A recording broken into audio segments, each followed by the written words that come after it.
کہ ابن آدم کو اگر ایک وادی سونے کی دے دی جائے، وادی ایک پہاڑ یہ ہے، ایک پہاڑ یہ، بیچ میں سارا ایریا ایک وادی بنتا ہے، اگر وادی بھر کر پہاڑوں کے برابر سونے کی دے دی جائے تو اس کا پیٹ نہیں بھرے گا، دوسری کی خواہش کرے گا، اگر دوسری دے دی جائے تو تیسری کی خواہش کرے گا، اس کا پیٹ قبر کی مٹی سے بھرے گا، اس سے پہلے نہیں بھرے گا۔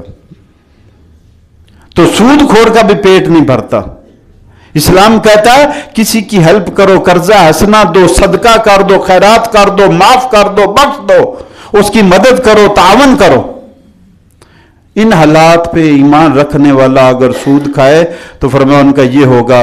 تو آگے چلتے ہیں، فرمایا میں آگے سفر کر رہا تھا تو میں نے دیکھا کہ کچھ لوگ ہیں جن کے ہونٹ اونٹوں کی طرح بڑے بڑے لمبے ہونٹ ہیں، اور ان کو لوہے کی کینچی سے ایک روایت میں اور ایک روایت میں آگ کی کینچی سے ان کو کاٹا جا رہا ہے، ان کے ہونٹوں کو، ان کے ہونٹ لٹک رہے ہیں اونٹوں کی طرح بڑے بڑے، اور ان کو آگ اور لوہے کی کینچی سے کاٹا جا رہا ہے، اور ان کے منہ کو کھول کر ان میں آگ کے انگارے ڈالے جا رہے ہیں۔ میں نے پوچھا جبریل یہ کون لوگ ہیں؟ جبریل نے کہا کہ یا رسول اللہ یہ آپ کی امت کے وہ لوگ ہیں جو یتیموں کا مال ہڑپ کر جاتے ہیں۔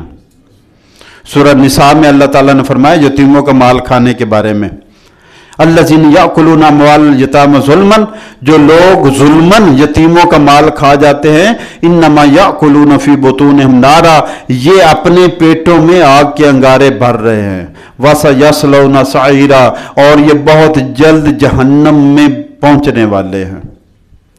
تو فرماتے آگے میں چلا، فَإِذَا أَنَا بِالنِّسَاءٍ، میں نے دیکھا کچھ عورتیں ہیں، يُعْلَقْنَ بِصَدْيِهِنَّ، وہ اپنی چھاتیوں کے بل لٹکی ہوئی ہیں، چھاتیوں اوپر جکڑی ہوئی ہیں کسی ہک سے، اور یہ چھاتیوں کے ہک لگے اور یہ لٹکی ہوئی ہیں، اور وہ چلا رہی ہیں، اللہ سے معافیاں مانگ رہی ہیں، توبہ کر رہی ہیں، چیخ رہی ہیں، گڑگڑا رہی ہیں اللہ کے سامنے۔ میں نے پوچھا جبریل یہ کون ہے؟ فرمایا یہ آپ کی امت کی زنا کرنے والی عورتیں ہیں۔ آگے چلتے ہیں تو فرمایا میں نے کچھ لوگ دیکھے کہ جن کی شرمگاہوں پر چھوٹا سا کپڑا تھا، آگے اور پیچھے باقی بدن ننگا تھا، اور وہ اونٹوں اور جانوروں کی طرح زمین میں چر رہے تھے، جیسے جانور چارہ کھاتا ہے، گھاس کھاتا ہے، اور کھا کیا رہے تھے؟ زقوم کا درخت اور جہنمیوں کا پیپ اور لہو جو بچا تھا وہ کھا رہے تھے۔ میں نے پوچھا جبریل یہ کون ہیں؟ فرمایا عرض کی یا رسول اللہ یہ وہ لوگ ہیں جو اپنے مال کی زکوٰۃ نہیں دیتے، جو عبرت والے حصے و سفر کے ہیں وہ نہیں ہم بیان کرتے نہ ہم سنتے ہیں، ہم تو واہ واہ واہ واہ والے حصے سنتے ہیں۔ اس میں کوئی شک نہیں، اللہ نے اپنے نبی صلی اللہ علیہ وسلم کو بہت شان بخشی، اس کو آسمانوں کی سیر کرائی، خود اللہ اس کا بیان فرما رہا ہے، لیکن جو ہمارے لیے اس میں عبرت کا سامان ہے اس کو چھوڑ نہیں سکتے ہم۔ آج کی آخری بات، فرمایا میرا ایسی قوم کے پاس سے گزر ہوا کہ جن کی زبانیں اور ہونٹ آگ کی کینچیوں سے کاٹے جا رہے تھے۔ آج کی آخری بات، ایسی قوم سے گزر ہوا جن کی زبانیں اور ہونٹ آگ کی کینچیوں سے کاٹے جاتے پھر صحیح ہو جاتے، پھر کاٹے جاتے، اور یہ مسلسل عمل جاری تھا۔ میں نے پوچھا جبریل یہ کون لوگ ہیں؟ فرمایا یہ آپ کی امت کے وہ خطیب ہیں جو فتنہ ڈالتے ہیں، یہ آپ کی امت کے وہ خطیب ہیں۔ ممبر رسول اللہ کے دین کو پہنچانے کے لیے بنا ہے، فرقہ پرستی کے لیے نہیں بنا، نفرت پھیلانے کے لیے نہیں بنا، عداوت ڈالنے کے لیے نہیں بنا، بغض ڈالنے کے لیے نہیں بنا، کسی کو ذلیل کرنے کے لیے نہیں بنا۔ اللہ کا پیغام، اللہ کے بندوں کے نام، یہ ہے ذمہ داری رسالت کی۔ اللہ کے نبی صلی اللہ علیہ وسلم نے اللہ سے پیغام وصول کیا اور اس کو بندوں تک پہنچا دیا۔ اسی کام کے لیے ممبر رسول ہے، کسی اور کام کے لیے نہیں ہے، اور اللہ کا پیغام اللہ کی کتاب قرآن میں محفوظ ہے۔ دین قرآن میں اترا، سارا دین قرآن میں ہے، اور اس پر عمل سنت کے مطابق اللہ کے نبی صلی اللہ علیہ وسلم نے کر کے دکھا دیا۔ تو اگر دین سیکھنا ہے تو قرآن کو پڑھنا ہے، اگر دین کو سمجھنا جاننا ہے تو قرآن کو پڑھنا ہے۔ اسی لیے ایک مشق ہم جاری کرتے ہیں، کوشش کرتے ہیں ہر جمعے قرآن پاک کو پڑھنے اور سیکھنے کی۔ اسی سلسلے میں انشاءاللہ آج بھی مغرب کے نماز کے بعد درس قرآن ہوگا۔